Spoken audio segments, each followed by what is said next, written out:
এতদিন সংযুক্ত আরব আমিরাতের গোল্ডেন ভিসা পেতে বেশ বড় ধরনের বিনিয়োগের প্রয়োজন হতো। তবে এখন ভারতীয় এবং বাংলাদেশিদের জন্য চালু হয়েছে একটি নতুন ধরনের গোল্ডেন ভিসা, যেটি মূলত মনোনয়ন ভিত্তিক। ফলে এই ভিসা পেতে আর ব্যবসা বা সম্পত্তিতে বিশাল বিনিয়োগের প্রয়োজন হবে না। ভারতীয় সংবাদ সংস্থা পিটিআই এর প্রতিবেদনে বলা হয়েছে যে আগে দুবাইয়ের গোল্ডেন ভিসা পেতে দেশটিতে কোনো ব্যবসা অথবা কমপক্ষে 2 মিলিয়ন দিরহাম অর্থাৎ 6,68 কোটি টাকার বেশি মূল্যের সম্পত্তি কিনতে হতো। তবে নতুন মনোনয়ন ভিত্তিক ভিসা নীতির আওতায় ভারতীয় ও বাংলাদেশিরা 1 লাখ দিরহাম অর্থাৎ প্রায় মাত্র 33 লাখ টাকার কিছু বেশি ফি দিয়ে দুবাইয়ের গোল্ডেন ভিসা পাওয়ার সুযোগ পাচ্ছেন। ভারতীয় গণমাধ্যম জানিয়েছে যে আগামী 3 মাসের মধ্যে প্রায় 5,000 ভারতীয় এই নতুন ভিসার জন্য আবেদন করতে প্রস্তুত। ভারত ও বাংলাদেশের জন্য এই নতুন ভিসা পরীক্ষামূলকভাবে চালু করার প্রক্রিয়া চলছে।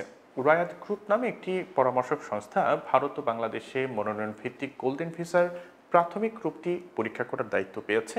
রায়াদ গ্রুপের ব্যবস্থাপনা পরিচালক রায়াদ কামাল আইয়ুব এই নতুন ভিসাকে ভারতীয় ও বাংলাদেশিদের জন্য একটি সুবর্ণ সুযোগ বলে অভিহিত করেছেন। ভারত ও বাংলাদেশের জন্য এই পাইলট প্রকল্প সফলভাবে শেষ হওয়ার পর সংযুক্ত আরব আমিরাতের অন্যান্য সিইপিএ আওতাভুক্ত দেশগুলোতেও এই নতুন ভিসা চালু করা হবে। এখন প্রশ্ন হলো, আবেদন প্রক্রিয়া কেমন হবে? নতুন গোল্ডেন ভিসার আবেদন প্রক্রিয়া এবং অনুমোদনের বিষয়ে সংশ্লিষ্টরা বলছেন, যারা এই ভিসার জন্য আবেদন করবেন তাদের ব্যাকগ্রাউন্ড যাচাই করা হবে। এর আওতায় অর্থ পাচার এবং অপরাধমূলক কর্মকাণ্ডের রেকর্ড যাচাইও অন্তর্ভুক্ত থাকবে। আবেদনকারীর সামাজিক যোগাযোগ মাধ্যমও পরীক্ষা করা হবে।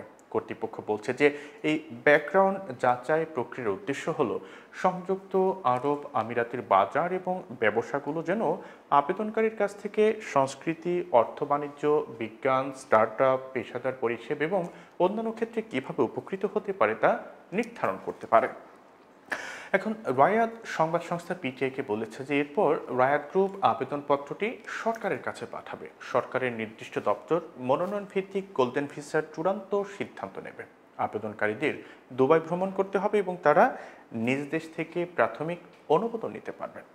এই অবস্থায় সংশ্লিষ্টরা বলছেন যে আবেদনগুলো ভারত ও বাংলাদেশের ওয়ান ভাস্কো সেন্টার, তাদের নিবন্ধিত অফিস, অনলাইন পোর্টাল অথবা তাদের ডেডিকেটেড কল সেন্টারের মাধ্যমে জমা দেওয়া যাবে। নতুন এই ভিসার অন্যতম বড় সুবিধা হলো এটি সম্পত্তি ভিত্তিক গোল্ডেন ভিসা থেকে একদমই আলাদা। অর্থাৎ সম্পত্তি ভিত্তিক ভিসা সম্পত্তি বিক্রি বা ভাগ হয়ে গেলে বাতিল হয়ে যেতে পারে, কিন্তু মনোনয়ন ভিত্তিক ভিসা একবার পেলে তা স্থায়ী হবে। রায়াদ আরও জানান যে যারা এই ভিসার জন্য মনোনীত হবেন তারা পরিবারকে দুবাইতে নিয়ে আসতে পারবেন এবং তাদের ভিসার উপর ভিত্তি করে গৃহকর্মী ও গাড়ি চালক রাখতে পারবেন। এছাড়া তারা দুবাইতে যে কোনো ব্যবসা বা পেশাদার কাজ করতে পারবেন।